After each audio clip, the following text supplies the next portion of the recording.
संगठन में आपने ऐसा नहीं देखा होगा कि संगठन में काम करने वाले लोग अपने साथियों को नया संगठन तैयार करने की ट्रेनिंग दे रहे हों।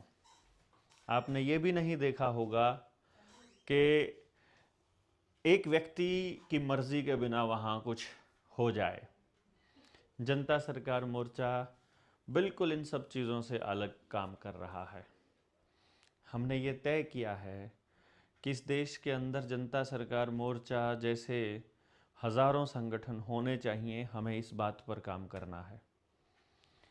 2025 का आखिरी दिन आज है। कल 1 तारीख है। गांव दुबलदन माजरा जो कि झज्जर ज़िले में है, हमारे सोमवीर पहलवान का गांव है, उसमें दंगल होना है और हम लोग उस दंगल में पहुंच रहे हैं। चरखी दादरी की बात हमने की थी आपसे कि हमें 2 तारीख से चरखी दादरी में जाना है और चूंकि ये गांव चरखी दादरी से मात्र 20 किलोमीटर के करीब है, तो दादरी के गांव इस गांव के नज़दीक आते हैं झज्जर ज़िले के। तो इसलिए हमने ये तय किया कि हम 2 जनवरी 2026 को इसी गांव में इकट्ठे हो रहे हैं। जो लोग टिकट करवा चुके हैं, ट्रेनों से आ रहे हैं, उनके लिए हमने बताया कि रेलवे स्टेशन के पास बेरी रोड का पुल है, कच्चा पुल जिसे कहते हैं, वहाँ से इस गांव की बसें जाती हैं। उसका ये टाइम टेबल है। सुबह 9 साढ़े 9 बजे से चालू हो जाएंगी और वो बसें जाती हैं। अगर कोई चरखी दादरी से आ रहा है या किसी और ज़िले से, तो वो बेरी उतर सकता है। बेरी से मात्र 5 किलोमीटर है। बेरी से बसें चलती हैं दुबलदन माजरा की, वहाँ पहुँचा जा सकता है। दुबलदन माजरा में आपको वहाँ जो पहुँचना है वो मंदिर में आना है। सुनारिया चौक, यानी कुछ लोग जो हैं वो ट्रेन से आएंगे और रात हो जाती है 5:30 या 6 बजे के बाद, यानी 6 बजे के बाद कोई बस चलेगी तो वो बेरी की चलेगी, फिर बेरी से दुबलदन माजरा है। लेकिन अगर कोई 6 बजे के बाद आता है या 5 बजे के बाद आता है, तो उनके लिए आपको जो जगह है वो सुरेश का अखाड़ा है, सुरेश पहलवान का अखाड़ा। ये बहुत मशहूर जगह है वहाँ सुनारिया चौक के पास। सुनारिया चौक मात्र 300 या 400 मीटर है सुरेश के अखाड़े से, और वहाँ से फिर आपको डायरेक्ट बसें मिलेंगी, वही बस से जो दुबलदन माजरा की जो पुल से मिलनी थी। यानी जो रात को रुके होंगे अखाड़े में, उन लोगों के लिए फिर जाने का रास्ता अगले दिन सुबह का बनेगा। तो हम सारे लोग जो हैं इस रास्ते जाएंगे। हमें जो उतरना है वहाँ, बस वाले को बोलना है वो है कि नानक वाले जोड़ पे हमको उतरना है, नानक वाला जोड़ जिसे हम कहेंगे। और वहाँ गांव का मंदिर है, उसी मंदिर में हम सब लोगों को इकट्ठा होना है 2 तारीख को। जिन लोगों ने समालखा में ट्रेनिंग की हुई है वो अगर नहीं भी आना चाहें तो चलेगा, लेकिन वो अपनी उपस्थिति दर्ज कराने के लिए 1 दिन 2 दिन के लिए आएंगे तो बहुत अच्छा रहेगा।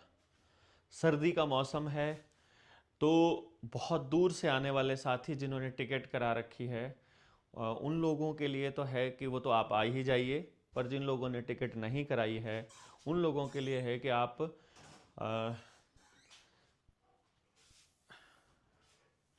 अभी इंतज़ार कर सकते हैं और कुछ दिनों के बाद आप वहाँ उस रास्ते पर आ जाएंगे, सॉरी इस जगह पर आ जाएंगे। और स्वप्निल आपको वहाँ पर मिलेगा। जो भी चीज़ होगी, जो भी बातचीत होगी वहाँ, जो व्यवस्था के बारे में, या आप लोगों को जो भी आ रहे हैं वो स्वप्निल को व्हाट्सअप ज़रूर कर देंगे। 7981140593 ये नंबर है स्वप्निल का। इसको आप व्हाट्सअप कर देंगे स्वप्निल भाई को, तो ये आपको ग्रुप में ऐड कर लेंगे। हमें मालूम पड़ जाएगा कि ये लोग दूर से आने वाले हैं, जो ट्रेन वगैरह से आएंगे, जिनके लिए व्यवस्थाएं करनी है। और यदि आप नहीं आ पा रहे हैं तो कोई बात नहीं, परंतु आगे हमें कैसे काम करना है, किस तरह से आगे बढ़ना है, हमारा नेक्स्ट स्टेप क्या रहेगा, हरियाणा के हर ज़िले से साथी अगर 2 तारीख को दुबलदन पहुंचेंगे तो वहां से ये कार्य योजना बनना शुरू होगा। तो आप सब लोगों को 2 तारीख को अपनी मीटिंग में आना ज़रूरी है, जो हरियाणा से हैं, जो आसपास के गांव से हैं, ज़िलों से हैं।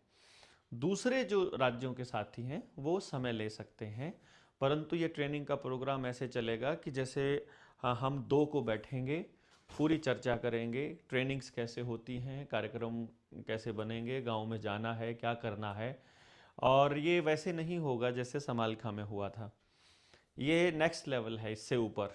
क्योंकि समालखा में बहुत सारा कार्यक्रम जो था वो अभी मैनेज्ड नहीं था, जिसको हम थोड़ा अगले सिरे पर लेकर के जाने वाले हैं।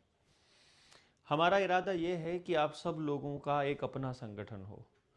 यानी कि नॉर्मली आपने देखा होगा यहाँ समाज में घूमते फिरते आपको ऐसे नेता दिखाई देते होंगे जिनको अपनी गाड़ी में बिठाने के लिए 5 लोग भी नहीं हैं और वो अपने आप को नेशनल प्रेसिडेंट्स बोल देते हैं। तो आप लोगों को ये पता होना चाहिए कि संगठन आ, कैसे काम करेंगे, मोर्चा कैसे काम करेगा, और हमारा क्या नेक्स्ट स्टेप रहेगा। ये केवल उन लोगों को ही बताया जा सकता है जिन लोगों ने पिछले स्टेप में हमारा साथ दिया हो।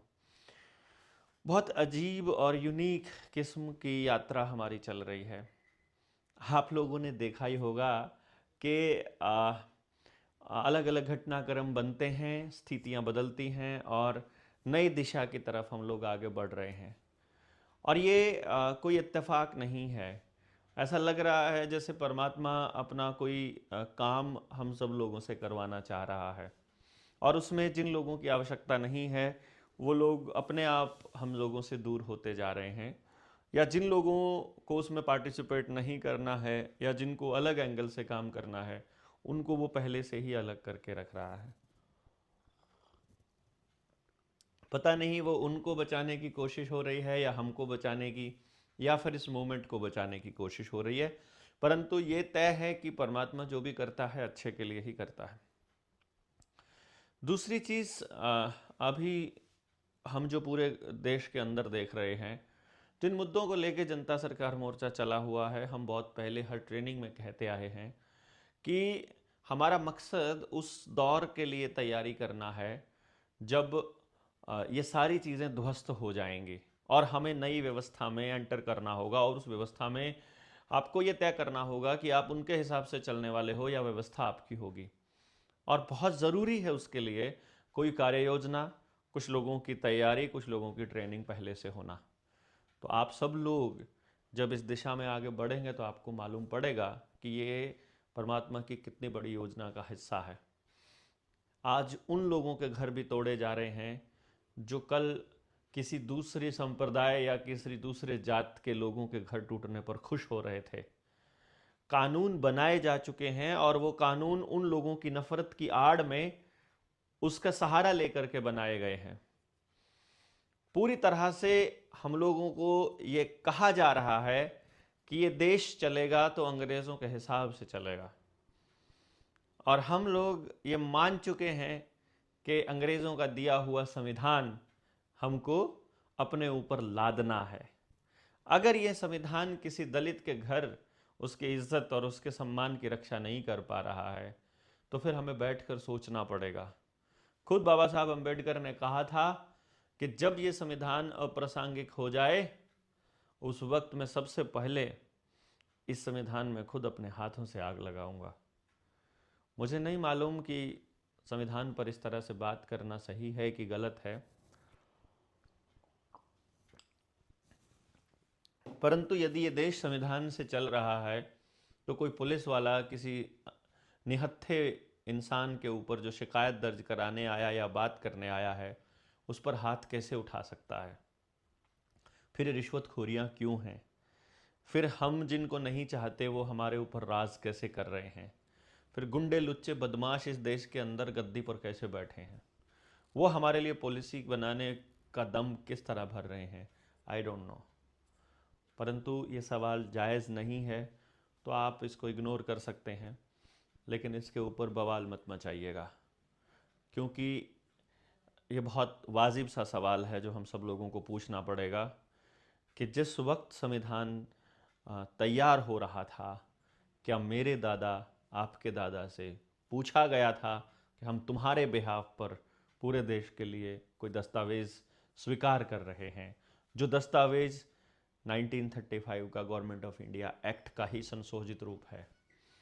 तो जब वो हमारा बनाया ही हुआ ही नहीं है जब हमारे हिसाब से काम ही नहीं कर रहा है तो भाई फिर उसका हमारी ज़िंदगी में रोल क्या है, मेरी समझ से बाहर है। और यदि आप संविधान से नहीं चल रहे हैं तो फिर आप किससे चलेंगे?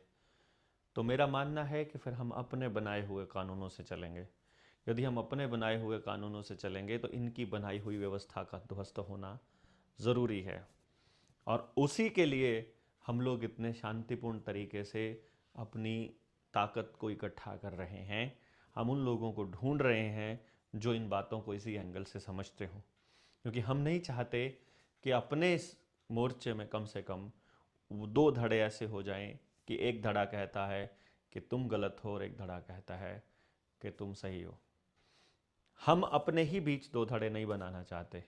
आप अपने तरीके से अपनी मूवमेंट को आगे बढ़ा सकते हैं। इसीलिए सबको एक आज़ादी दी गई है कि आप अपनी मूवमेंट को आगे बढ़ाइए। जिसको जिसके साथ जिस तरह से काम करना है उसके लिए वो आज़ाद है। तो स्वप्निल का नंबर आप सब लोग नोट कर लेंगे और सारे लोग इनके साथ में वहाँ पहुँच जाएंगे 2 जनवरी 2026।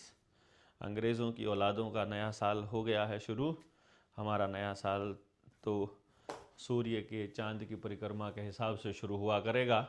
उसको किस हिसाब से हम लोग तय करेंगे ये हम अभी नहीं जानते हैं, लेकिन जब बुद्धिजन लोग बैठकर इस पर चर्चाएं करेंगे तो मालूम होगा कि हमको कैसा संविधान चाहिए, कैसा तंत्र चाहिए, किस तरह की व्यवस्था चाहिए, और वही व्यवस्था हम अपने हाथों से बनाएंगे। तो आप सारे लोग आने के लिए तैयार हो जाइए दुबलधन माजरा में, जहां आप लोगों को आना है। बाकी सारी चीज़ें आपको स्वप्निल से जब आप मैसेज करेंगे ग्रुप में पता चल जाएगा। गांव का नाम आप सब लोगों को पता ही है। तो आपका इंतज़ार रहेगा इस नई यात्रा में, इस नए मुहिम में, कि सब लोग एक साथ आएंगे और अपनी अपनी अपनी जो भागीदारी है इस देश को बचाने की इस यात्रा में, उस भागीदारी को वो अपने अपने हिसाब से पूरा करेंगे। बहुत बहुत धन्यवाद।